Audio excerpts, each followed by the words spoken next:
3.5 hall 3.5 साल हो गया।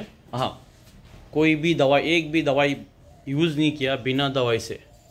फर्स्ट टाइम एक पैरालिसिस पेशेंट बिना दवाई से ठीक हुआ।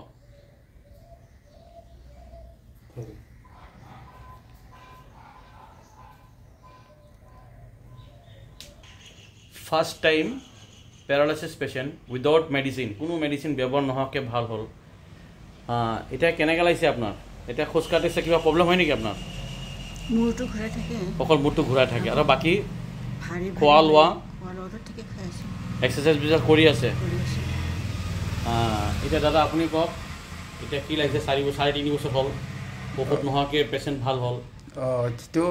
যেটো পৰিস্থিতিত আছিল, যেটো ধৰণৰ আছিল, এতিয়া অলপ উন্নত হৈছে, অলপ আগবাঢ়িছে। মানে ঔষধ দিয়ে, ঔষধ নোহোৱাকৈ হস্পিটেলৰ পৰা অহাৰ পিছত একদম ঔষধ ব্যৱহাৰ কৰা নাই? নাই, কোনো ঔষধ নহয়। ঠিক আছে চাওক, মই কোনো ঔষধ ব্যৱহাৰ নকৰোঁ, ঔষধ নোহোৱাকৈ পেচেণ্ট ভাল হয়। আপোনালোকে ভিডিঅ'টো অলপমান লাইক শ্বেয়াৰ কৰক আৰু আশীৰ্বাদ দিয়ক, আৰু সুস্থ হওক দিদি বাইদেউ, ধুনীয়াকৈ খোজকাঢ়ি থাকক, হয়নে নাই? 17 জানুৱাৰী 2021 সঞ্জু দত্তা প্ৰেছাৰ ষ্ট্ৰোক হোৱা, পেৰালাইচিছ হোৱা, লেফ্ট ছাইড বাঁয়া বাঁহ ভৰিখন উঠাই দিয়ক, বাঁহ ভৰিখন। ঠিক আছে, ইমানখিনি উঠিছে। সোঁ ভৰি উঠাক, সোঁ ভৰি উঠাক, সোঁ ভৰি উঠিছে। সোঁ হাতটো উঠাক, সোঁ হাত উঠাক, ঠিক আছে। বাঁ হাত উঠাক, তার থেকে বেশি নোৱাৰে, উঠি বহি দিয়ক।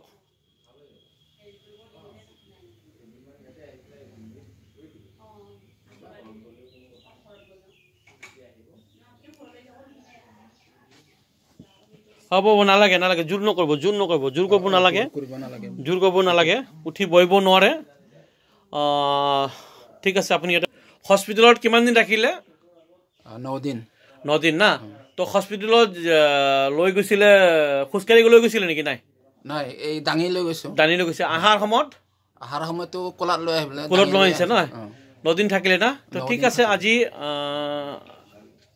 26 জানুৱাৰী 2021 সঞ্জু দত্ত অয়েল মাছাজ আমি কৰিম। ভিডিঅ'টো ভাল লাগিলে লাইক কৰিব, কমেণ্ট কৰিব, শ্বেয়াৰ কৰিব, প্ৰে কৰিব। মা বাইদেউ বহুত জলদি ভাল হওক, উঠি যাওক, সুস্থ হওক, আপোনালোকে প্ৰে কৰিব, কামনা কৰিব। ঠিক আছে।